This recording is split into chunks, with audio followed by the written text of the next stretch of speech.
guys, welcome back to another video. So finally, welcome 2024. So new year, new loan opportunity. Charot. Since bagong taon po ngayon, i-share ko po sa inyo yung top 5 na legit na loan apps na na-try ko na na-experience ko na last year na hanggang ngayon is talagang gamit na gamit ko and masasabi kong recommended talaga. Top 5 lang po yung kukunin ko ha. So pag top 10 kasi parang haba-haba na ng video. So ito lang yung pinaka 5 best loan app for me and based on my experience lang ha. So kung ano man yun sa inyo, syempre sa inyo yun. So ito lang yung sa akin. So hindi ko na patatagalin ha. Unahin ko na yung top 5 ko. So yung top 5 ko po is walang iba kundi si Lazada Pay Later. So yes po, siya po yung nagustuhan ko talaga in the first place. Meron talaga siyang portion na 0% interest and gagamit ko po talaga siya. As in, hanggang ngayon guys, meron po akong billing sa kanila.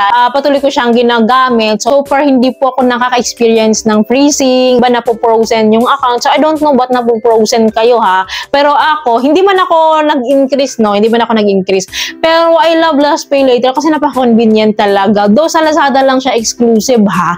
Pero nagagamit ko talaga siya. It helps me kasi laking bagay ng 0% interest. And reasonable lang din yung interest per month nila. Kung gusto mo siya bayaran ng 3 months to pay, 6 months to pay, 9 months to pay, or 12 months to pay. Kasi napaka-reasonable lang talaga. Sabi ko nga sa inyo, it helps me lang talaga kasi dahil parang revolving credit ko siya kasi pag binayaran ko siya, utangin ko ulit. Parang ganun. Siyempre, nakakaraos ako doon.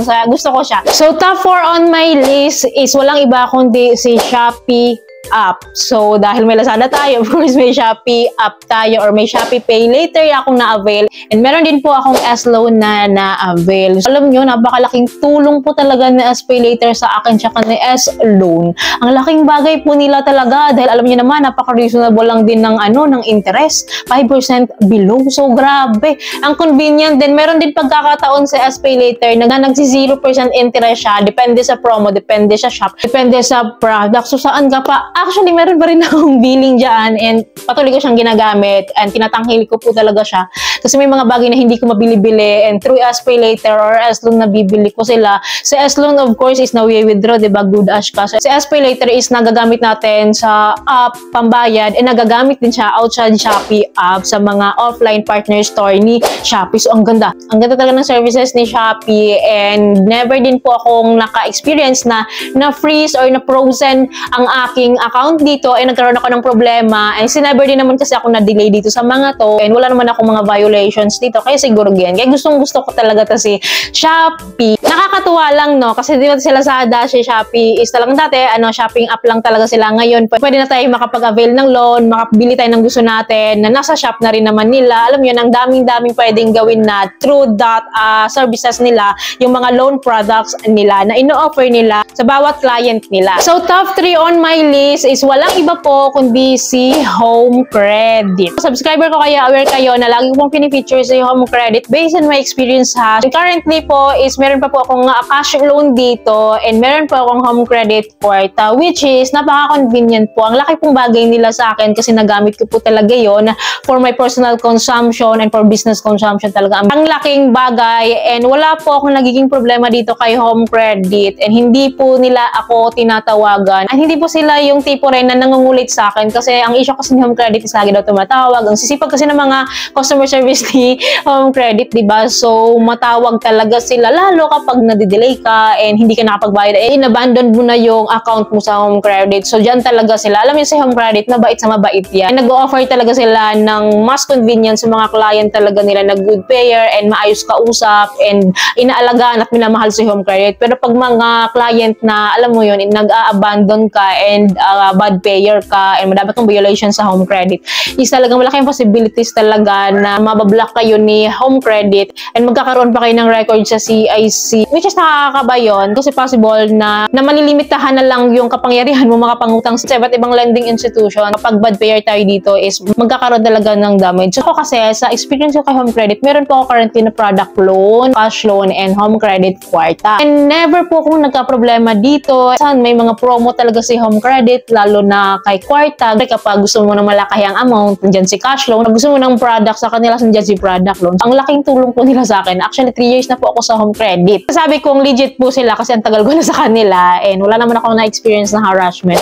And top 2 on my list is si GCash Loan Products. So, ano-ano tong mga to? So, ito po sila, G-Loan, G-Credit, and G-Gives. So, nag-isa ko na ha yung tatlong loan products ni GCash kasi pag isa-isahin ko pa yan, hahaba tayo guys. So, for me kasi pare-parehas lang din naman kasi yung services sa akin ni GCash and never din po ako nagka-violation dito and patuloy po akong good payer client nila dito. Ang laking bagay po kasi ng GCash sa akin personally talaga. Through GCash po, nakakapag-business tayo or napoprovide natin yung mga necessity natin. And through GCash, nakakabili tayo ng mga products na kailangan natin. Through G-Gives and through G-Credit, nakakapag-pay bills tayo and pwede natin tong pamili. At marami pa pong iba. GCash loan products kasi, lawak na po ng sakop ng GCash talaga. Kahit saan ka magpunta, may GCash QR code, through GCash payment, and through GCash services. So, ang lawak-lawak na po and lagi ko po itong nagagamit as in. Ang tinatangkilik ko talaga ng tinatangkilik ito si GCash kasi ang laki ng ambag niya sa,